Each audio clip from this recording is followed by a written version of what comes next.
Good bye நிப்பாட்டி விட்டார்கள். எனவே புதன்கிழமை இருந்து எல்லாம் ஒழுங்காக வரும். ஸ்கைப் நிப்பாட்டினபடினாலே நாங்கள் வாட்ஸ்அப்ல வருகிறோம். ஞானப்பிரசாத் என்னாலே தொடர்பு கொள்ள முடியாது. எனவே அவருக்காக நான் இப்போ செய்தியை கொடுக்கிறேன். 8:30 மணியிலிருந்து 9 மட்டும் நாங்கள் துதி ஆராதனை எடுப்போம். சிஸ்டர் டோலி, சிஸ்டர் ரஜ்ஞானமணி, நான் எல்லாரும் சேர்ந்து 8:30 9 மட்டும் துதி ஆராதனை எடுப்போம். இப்பொழுது நாங்கள் செய்தியை கடந்து செல்வோமா? ஆமேன் ஆமேன். அன்பான பரலோக தகப்பனே சுவாமி, இன்றைய நாளிலே இந்த நித்திய வெளிச்ச நேரத்திலே முதலாவது செய்வதற்கு தந்தீரே இந்த கிருபைக்காக உமக்கு நன்றி ஐயா. இப்படிப்பட்ட தடைகள் வந்தாலும் சுவாமி, நீர் எங்களை பயப்படுத்துகிற தேவன், எங்களை வெக்கப்படுத்த போகாதபடி எங்களை காத்து வருகிற தேவனே. இன்றைய நாளும் ஞானப்பிரகாச தொடர்புள்ள முடியவில்லை கர்த்தாவே.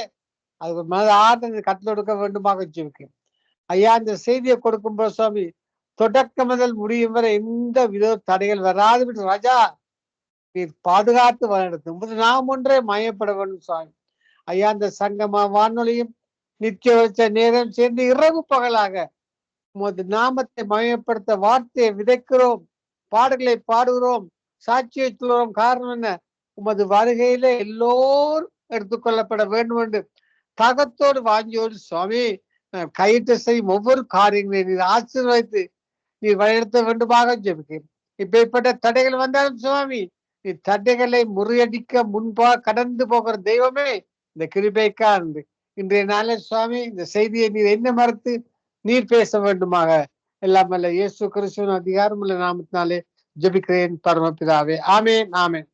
இன்றைய நாளிலே இந்த செய்தியின் தலைப்பு உயரும் வழி மேன்மை அடையும் வழி. உயரும் வழி மேன்மை அடையும் வழி இந்த தலைப்பிலே இந்த செய்தி நித்திய வச்ச நிகழ்ச்சியிலே தொடர்கின்றது. இதுக்கு எடுத்துக்கொண்ட வசனம் 1 சாமுவேல் 2:8. 1 சாமுவேல் 2:8 அவர் சிறியவனை புழுதியிலிருந்து எடுத்து எளியவனை குப்பையிலிருந்து உயர்த்துகிறார், அவர்களை பிரபுக்களோடு உட்காரவும் மகிமையுள்ள சிங்காசத்தை சுதந்திரிக்கவும் பண்ணுகிறார். 1 சாமுவேல் 28. இதை கேட்டுக்கொண்டிருக்கிற சகோதரி, நீங்கள் உயர்வீர்கள், மேன்மை அடைவீர்கள், உன்னை வாழாக்குமல் தலையாக்குவார், நீ கீழாமல் மேலாவ என்று கர்த்தர் அன்போடு உங்களிடம் சொல்லுகிறார். தாவீதின் உயர்வை பாருங்கள். ஆடுகளை மேய்த்து வனாந்திரத்தை அலர்ந்து இருந்த அவரை கர்த்தர் உயர்த்தி இஸ்ரவேலின் ராஜாவாக அபிஷேகம் பண்ணினார். கர்த்தர் அவரை தன்னுடைய இருதயத்துக்கு ஏற்றவனாக கண்டார். 40 வருடங்கள் தொடர்ந்து இஸ்ரேல் மேலும் யூதா மேலும் அவர் சர்ச்சை செய்தார். மேன்மையா உயர்த்தப்பட்டு யாக்கோபுடைய தேவனால் அபிஷேகம் பெற்று இஸ்ரவேலின் சங்கீதங்களை இன்பமாக பாடின ஈசா குமாரனாகிய தாவீது என்று வேதம் சொல்லுகிறது. 2 சாமுவேல் 23:21. பாருங்கள், யோசேப்பை கர்த்தர் எவ்வளவா உயர்த்தினர். அவன் தன் சொந்த சகோதரர்களால் படுகொலையிலே தூக்கி போடப்பட்டார். மீதியான் கையில 20 வெள்ளிக்காசுக்கு விற்கப்பட்டார். போர்த்திவாரன் வீட்டிலே அடிமை வேலை செய்தார். அநியாயமா குற்றம் சாட்டப்பட்டு சிறையில் அடைக்கப்பட்டார். ஆனால் அந்த இடத்திலிருந்து முழு எப்துக்கும் அதிபதியாக உயர்த்தப்பட்டார். பாருங்க, ஒரு யோசேப்பு உண்மையாய் நமக்கு விரோதமா பாருங்க.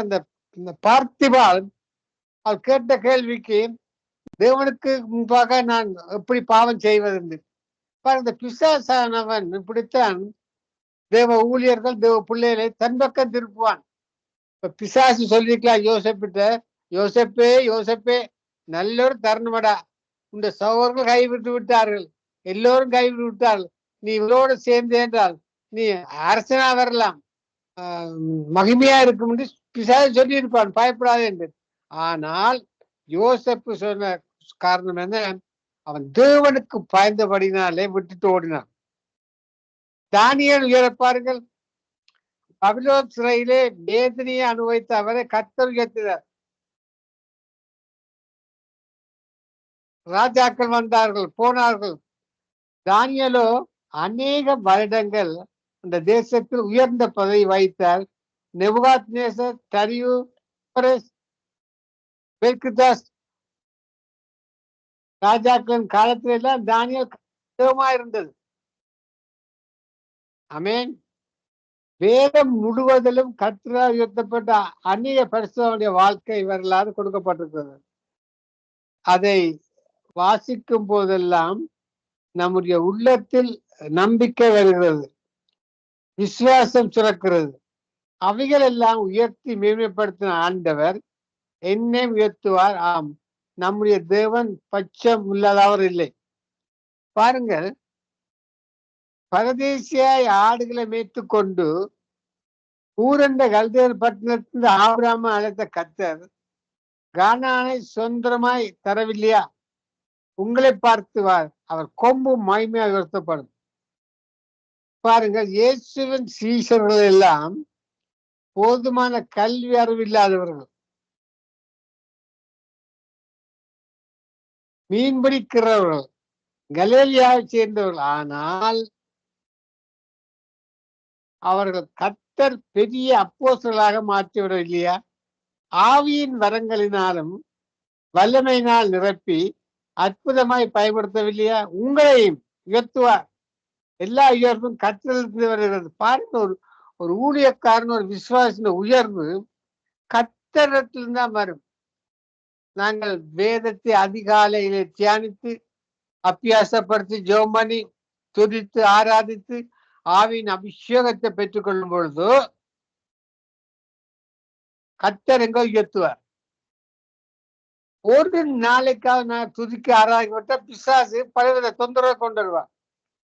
எனவே நாங்கள் துதிக்க வேண்டும், ஆராதிக்க வேண்டும். என்னதான் வேலை இருந்தாலும் துதித்து ஆராதித்து வேதம் வாசித்து அதன் நாங்கள் கடமையில செய்ய வேண்டும்.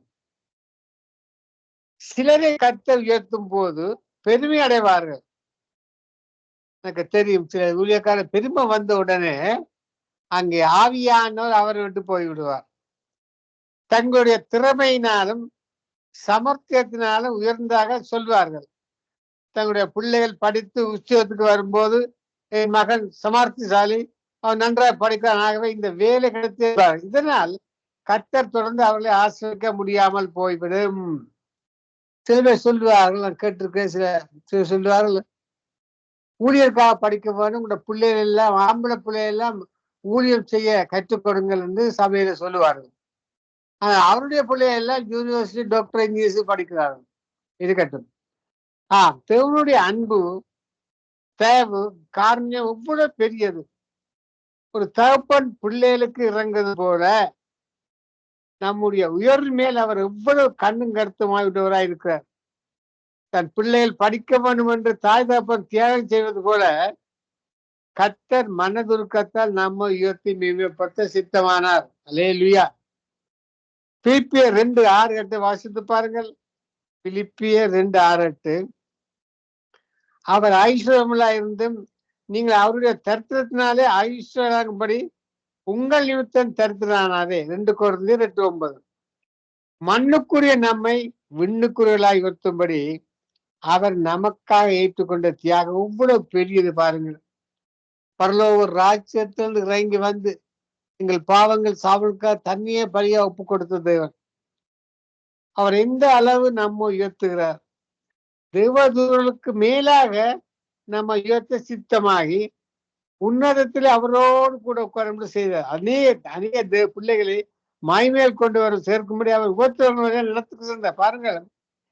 அவர் உயர்த்த இந்த சங்கம வானொலியிலே நித்திய வார்த்தையை கொடுத்த ஊழியக்காரர்கள், தாளந்தை கொடுக்கிற பிள்ளைகள், கேட்டுக்கொண்டிருக்கிற பிள்ளைகள், மறுபடியும் கேட்கிற பிள்ளைகள் எல்லாம் தேவன் உயர்த்துவார். காரணம், உலகத்தை அவர் நோக்கவில்லை, உலகின் சத்தத்தை அவர்கள் கேட்க, தேவனுடைய வார்த்தையின் சத்தத்தை கேட்கிறார்கள். தேவனுடைய வார்த்தையின் சத்தத்தை கேட்க கேட்க கேட்க தேவன் உங்களை உயர்த்துவார்.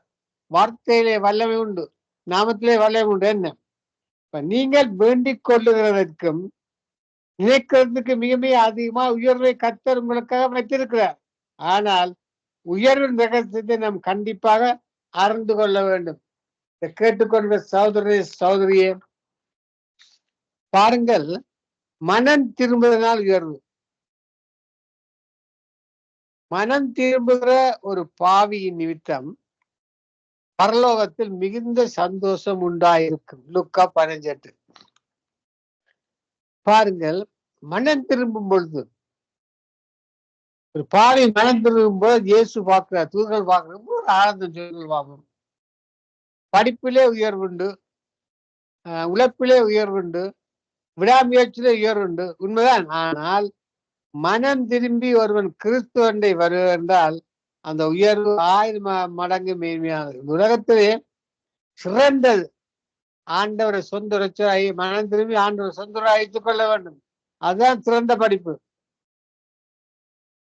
ஒரு மனுஷன் பாவ பழக்க வழக்கத்திலிருந்து சிலுவையத்தில் வந்து பாவ மன்னிப்பையும் ரட்சிப்பின் சந்தோஷத்தையும் பெறும்போது அவனுடைய உள்ளத்தில் மட்டுமல்ல, அவனுடைய முழு குடும்பத்தாருக்கும் சந்தோஷம். வேதம் என்ன சொல்லுகிறது? மனம் திரும்புகிற ஒரு பாவி நிமித்தம் பரலோகத்தில் மிகுந்த சந்தோஷம் உண்டாயிருக்கும். மனம் திரும்புகிற ஒரே பாவி நிமித்தம் தேவனுடைய தூதருக்கு முன்பாக சந்தோஷம் உண்டாகும். பரலோகத்தோடைய சந்தோஷம். பாருங்க, எங்களுடைய சபையில இந்த மாதிரி 2-3 பேர் ஞானஸ்தானம் எடுத்தாங்க. அவள் ஆண்டவரை சொந்த ரட்சகர்னு ஞானஸ்தானம் எடுத்து அவர் ப்ரே பண்ண போது ஆவியா இறங்கிறார். இவ்வளவு சந்தோஷம், சபையில சந்தோஷம், பரலோகத்துல சந்தோஷம், தேவதூர்களுக்கு சந்தோஷம், ஆடி பாடி கொண்டாடுவார்கள். இது அந்நியர் சிலர் அதை விட்டு விடுவார்கள். உண்மை. அதாவது ஒரு சபையிலே ஒருவர் மனம் திரும்பி ஞானஸ்தானம் எடுக்கும் பொழுது அங்கே பரலோகத்துல பெரிய ஒரு சந்தோஷம் உண்டா. பாருங்கள், கப்பல் துறைமுகங்கள பெரிய கிரேன்கள் கப்பல்கள் சரக்குகளை எடுத்து உயர்த்தி வெளியே கொண்டு வந்து வைக்கிறது. அதுபோல மனம் திரும்புகிற ஒரு மனிதனை கர்த்தருடைய கரம் பாதாளத்திலிருந்து தூக்கி உயர்த்துகிறது, உன்னதங்களுக்கு மேலாக கொண்டு வருகிறது. சிலுவையில் தொங்கிக் கொண்டிருந்த கள்ளன் மனம் திரும்பின போது கர்த்தர் அவரை உயர்த்தி, இன்றைக்கு நீ என்னுடன் பரதேசில் இருப்பாய்ன்னு சொன்னார். பாருங்க, அந்த கள்ளன் கடைசி நேரத்துல மனம் திரும்பினான்.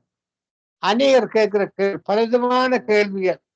அவன் சபைக்கு போகல, ஆண்டோட சொந்த ரட்சை ஆயிட்டுக் கொண்டே இல்ல, ஞானஸ்தானம் எடுக்கல, அபிஷேகம் எடுக்கல, எப்படியார் பரதேசிக்கு போவார். அதாவது விளக்கம் ஆளுக்குரிய விளக்கம் குறைஞ்சவர்களுக்கு ஒரு பெரிய சிக்கல்.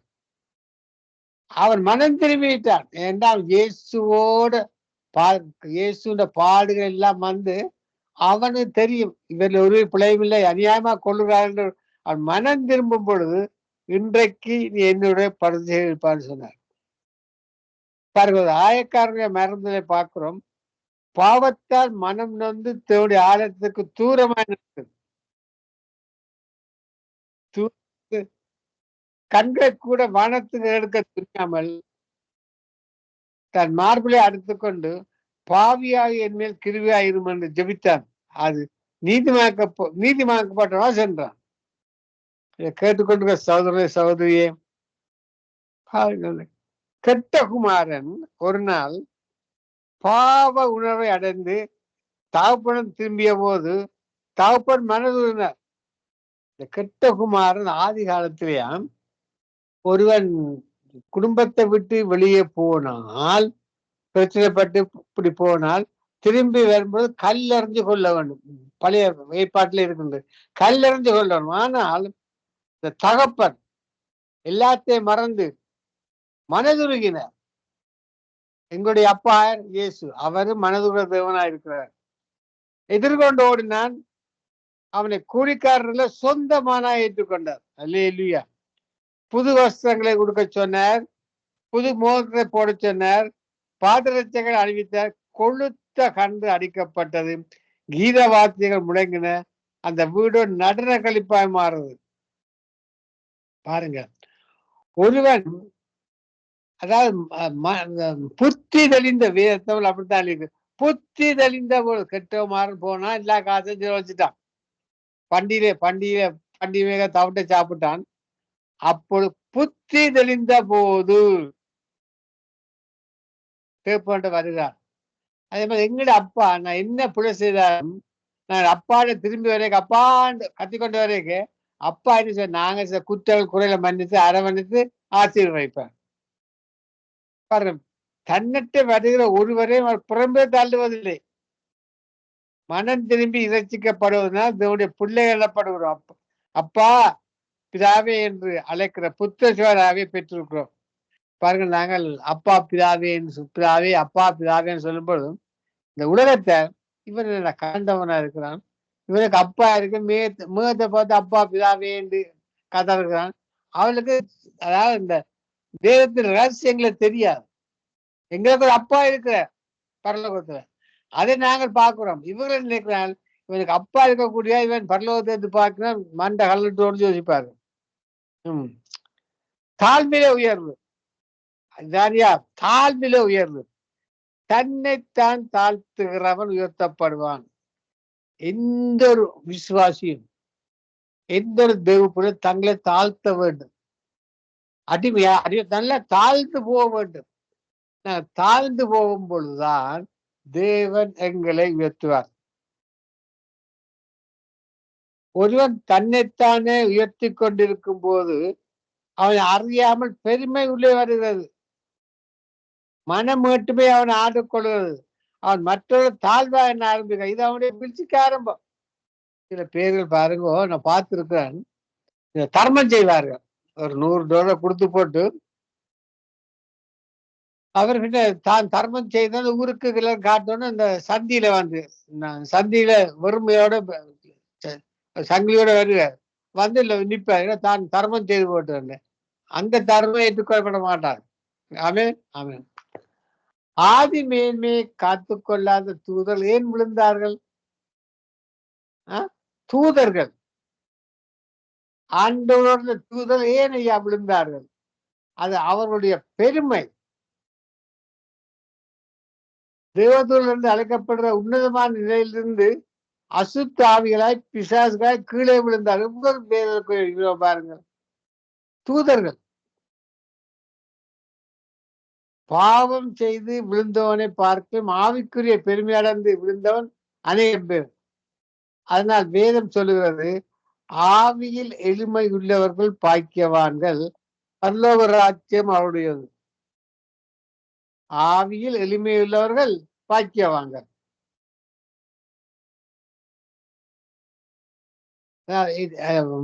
நல்ல வசனம் 2:4-7-14 சொல்லுது, என் நாமம் தரிக்கப்பட்ட என் ஜனங்கள் தங்களை தாழ்த்தி ஜெபம் பண்ணி என் முகத்தை தேடி தங்கள் பொல்லாத வழிகளை விட்டு திரும்பினால் அப்பொழுது பரலோகத்துக்கு நான் அதை கேட்டு பாவத்தை மன்னித்து அவர் தேசத்துக்கு சேமத்தை கொடுப்பேன். என் நாமம் தரிக்கப்பட்ட எங்களுக்கு தான் சொல்றேன், என் நாமம் தரிக்கப்பட்ட ஜனங்கள் முதலாவது தங்களை தாழ்த்தி, 2வது ஜெபம் பண்ணி, 3வது முகத்தை தேடி, 4வது தங்கள் பொல்லாதவரை விட்டு திரும்பினால் அப்பொழுது பரலோகத்தில் இருக்கிற நான் கேட்டு பாவத்தை மன்னித்து அவர்கள் தேசத்துக்கு சேமத்தை கொடுப்பேன். உயர்வுக்கும் மேன்மையாவதற்கும் இந்த வசனம் நமக்கு வழிமுறைகளை சொல்லி தருகிறது. ஆமேன் ஆமேன் ஆமேன். தாழ்மையை இயேசுவிடம் கற்றுக்கொள்ளுங்கள். நான்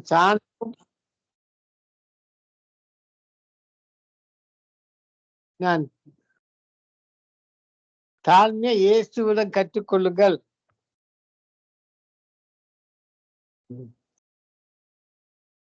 நான் சாந்தமும் மனத்தாழ்மையா இருக்கிறேன், என் நுகத்தை மேல் ஏற்றுக்கொண்டு எனக்கு கற்றுக்கொள்ளுங்கள்.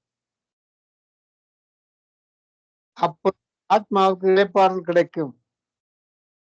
தாழ்மைகளுக்கோ கிருபை அளிக்காது வேதம் திரும்ப திரும்ப சொல்லுகிறது. பாருங்கள், ஞானப்பிரகாசம் அடிச்சு கொண்டே இருக்கிறார். இன்னும் இருக்கையில சுபதர் ஞானப்பிரகாசத்துக்கு சொல்லிவிடுங்க. ஆமேன். இயேசுவின் தாயான மரியாளுக்கு எவ்வளவு ஒரு தாழ்மை. அவர் தம்முடைய அடிமையின் தாழ்மையை நோக்கி பார்த்தார் என்று சொல்லுறதை காணலாம். லூக்கா 1:48.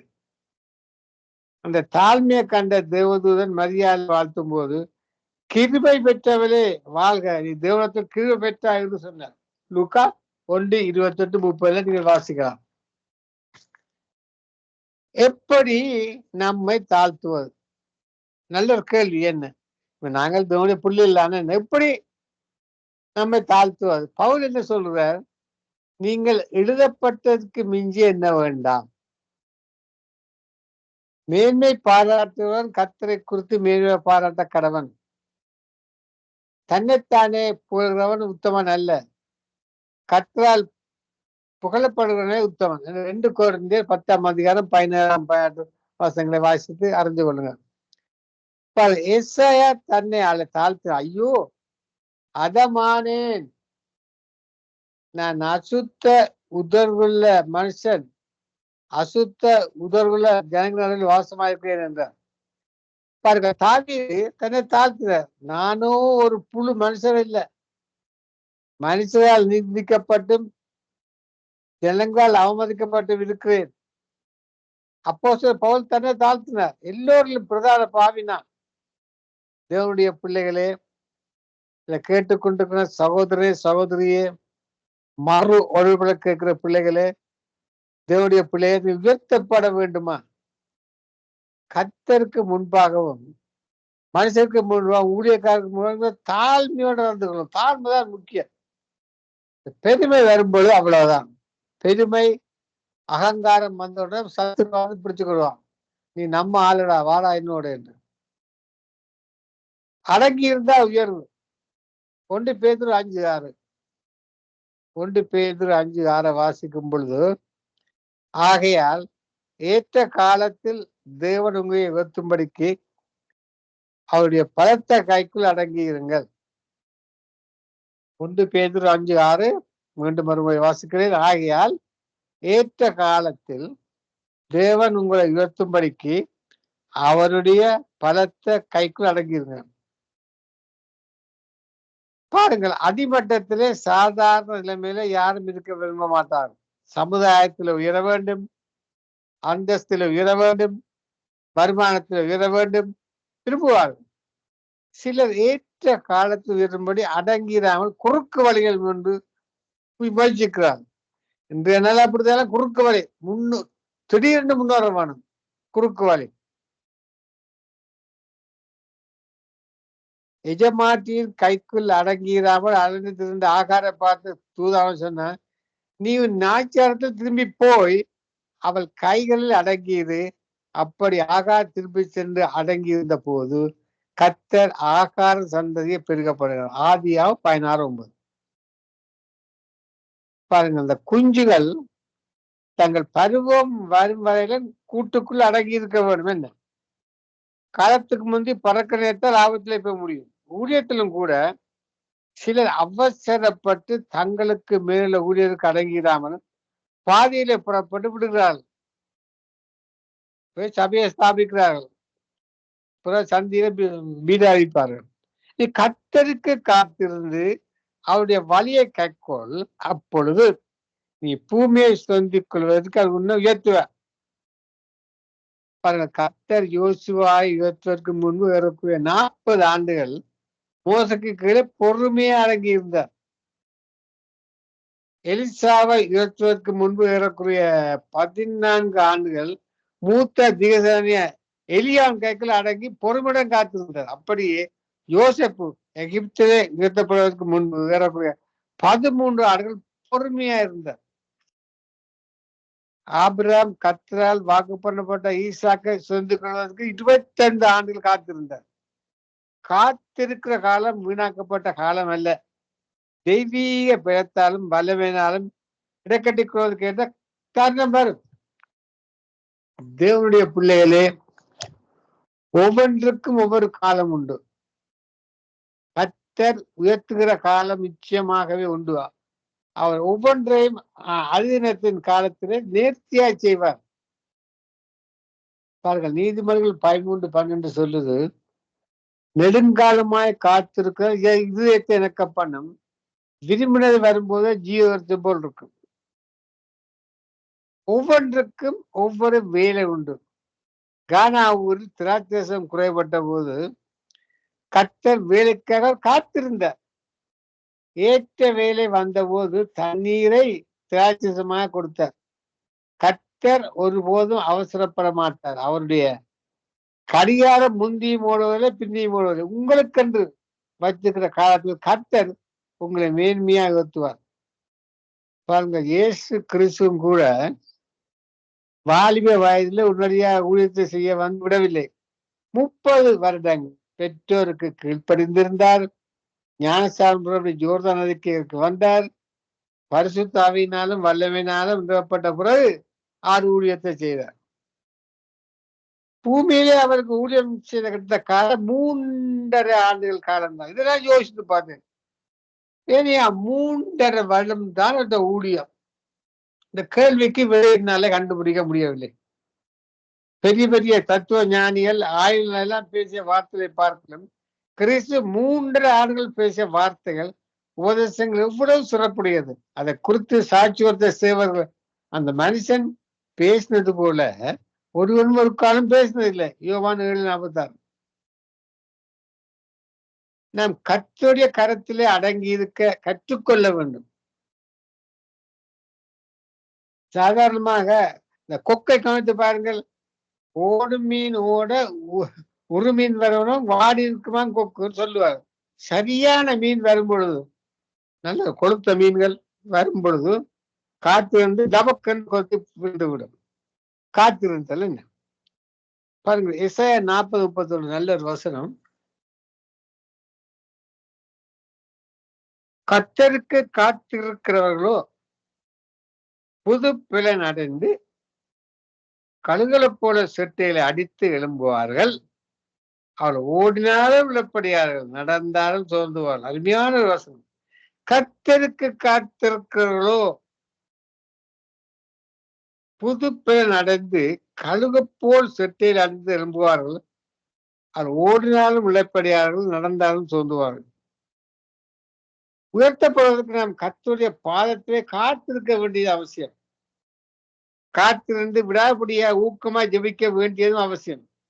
நீ கர்த்தருக்கு காத்திருந்து அவருடைய வலிய கைக்கோள், அப்பொழுது நீ பூமியை சுதந்திரத்துக்கு உயர்த்துவார். சங்கீதம் 37:34.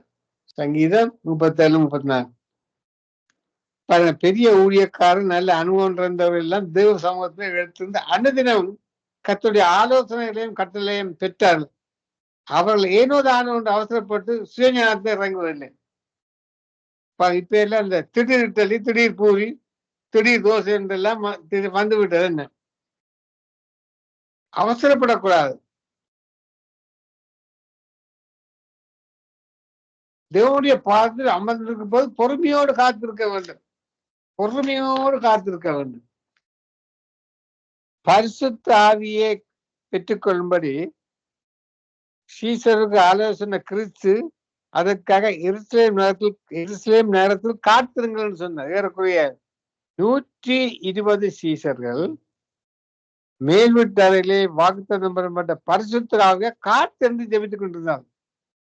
நீங்களோ உன்னதத்திலிருந்து வரும் பிறனால் தரிக்கப்பட்டு வரைக்கும் எருசலேம் நேரத்தில் இருங்கள். இந்த கிறிஸ்துவின் கட்டளைக்கு கீழ்ப்படிந்தார்கள். லூக்கா 24:49. ஏறக்குறைய 10 நாட்கள் அப்படியே காத்திருந்து ஜெபித்துக் கொண்டிருந்தார். நடந்தது என்ன? அவர்கள் எல்லோர் மேலும் தேவனுடைய வல்லமை அபிஷேகம் வந்து இறங்கினது. அக்கினிமய நாள் வந்து இறங்கியது. ஆவியின் வரங்களை பெற்றுக் கொண்டார். அல்லேலூயா, அல்லேலூயா. தேவனே, உமக்கு காத்திருக்கிறவர்களுக்கு செய்வதை நிறையல்லாமல் தோற்றமதற்கொண்டு ஒருவன் கேட்டதில்லை, செவியால் உணர்ந்த விளையாட கண்டதும் இல்லை என்றார். பாருங்க, இந்த மற்ற 25, 21, 23 நல்லது உத்தம் உண்மையில ஊழியக்காரனே, கொஞ்சத்திலே உண்மையா இருந்தாய் அனைத்துமே அதிகாரியா வைப்பேன் நிஜமான பிரவேசி. கொஞ்சத்தில் உண்மைகளாய் இருக்கும் போது கர்த்தர் நம்மை உயர்த்துவார். அநேகத்தின் அதிகாரியா வைப்பார். உண்மை உத்தம் நிச்சயமா நம்ம உயர்த்தும். இதோ உள்ளத்தில் உண்மையா இருக்க விரும்புகிற அந்த கரணத்தில் ஞானத்தை எனக்கு தெரியப்படுத்து. சங்கீதம் 51. கர்த்தர் நமக்கு கொடுத்த நேரங்கள் உண்மையுள்ளவர்களாய் இருக்க வேண்டும். வேலையிலே உண்மையுள்ளவர்களாய் இருக்க வேண்டும். நிச்சயமாவே கர்த்தர் உயர்த்துவார். ஆமென், ஆமென். பாருங்க, கொடுத்தால் உயர்வு. பாரிகளைத்தான் நிழலை கொடுத்தான் நீதி என்றைக்கும் நிற்கும். அவன் கொம்பு மாய்மையா வருத்தப்படும். கிறிஸ்துவன் மனதுருக்கம் உள்ளவர்கள் நாமத்தினாலே நற்கையில செய்கிறார். அன்னதானம் பண்ணுவதும், ஏழைகளுக்கு உதவுவதும், வாரி இறப்பதும் போதும் மனுஷனுக்கு தாழ்வு கொண்டு செல்லாது, உயர உயர வழி நடத்தும். அநாத குழந்தைகள் விஜய் இலங்கையிலே எத்தனையோ குடும்பங்கள், எத்தனையோ சபையில ஒரு நேரம் சாப்பாடு கூட தவிக்கிறார், துடிக்கிறார்கள். சிறுவர்கள், வயோதிபர்கள், அவர்களுக்கு நாங்கள் உதவி செய்யும் பொழுது நாங்கள் 100 ரூபாய் கொடுத்தா அங்க 21,000 ரூபாய் கொடுக்கும்போது அது உன்னைக்கே சந்தோஷம். ஐயோ, அந்த மனுஷன் சாப்பாடு தந்தாரேன்னு சொல்லிக்க அது எங்களுக்கு இரட்டிப்பான ஆசீர்வாதம் வந்து விழும். வேதம் சொல்லுகிறது, ஏழைக்கு இறங்குறவன் கர்த்தருக்கு கடன் கொடுக்கான், அவன் கொடுத்ததை அவன் திருப்பி கொடுப்பார். அதுதான் வசனம். நீதிமொழிகள் 19:17. இதை வாய்த்து கொள்ளுங்க. நீதிமொழிகள் 19:17. ஏழைக்கு இறங்குறவன் கர்த்தருக்கு கடன் கொடுக்கிறான், அவன் கொடுத்ததை அவர் திரும்பி கொடுப்பார். சரியோ? ஏழையின் குரலுக்கு தன் செவியை அடைத்துக் கொள்ளுகிறவன் தானும் சத்தமிட்டு கூப்பிடும் போது கேட்கப்பட மாட்டான். கேட்டுக்கொள்ள சகோதர சகோதரியே, தாழ்மைதான் முக்கியம். தாழ்மை. யார் யார் கர்த்தருக்காக வாய்தாக்கியமா இருக்கிறார்களோ, வருஷத்துக்காக வாய்தாக்கியமா இருக்கிறார்களோ, கர்த்தருடைய வார்த்தைக்கு கீழ்ப்படினால வாய்தாக்கியம் இருக்கிறார்களோ, அவர்களை நிச்சயமா கர்த்தரை மேன்மை ஆசிரியத்து உயர்த்தான். ஜோமனோமா. அன்பான பரலோக தகப்பனே சுவாமி, இந்த நித்திய நேரத்தில் முதலாவது கிருபை செய்த அந்த கிருபைக்காக நன்றி கர்த்தாவே. ஐயா, நாங்கள் சுவாமி உயரும் வழி, மேன்மடையும் வழி தாழ்மை. தாழ்மையை கற்றுக்கொண்டு இயேசுக்கு தாழ்மையா இருக்கும், ஊழியக்காரர்களுக்கு தாழ்மையா நடக்கும் சுவாமி. நீங்கள் உயர்த்தி அந்த கிருபைக்காக தொடர்ந்து சுவாமி சங்கம வாழ் நடக்கிற ஒவ்வொரு நிகழ்ச்சியையும் நீங்க ஆசீர்வதித்து வழிநடத்தவனும் உண்டு. எல்லாம் வல்ல இயேசு கிறிஸ்துவின் அதிகாரமுள்ள நாமத்தினாலே ஜெபிக்கிறேன் பரமபிதாவே. ஆமென், ஆமென்.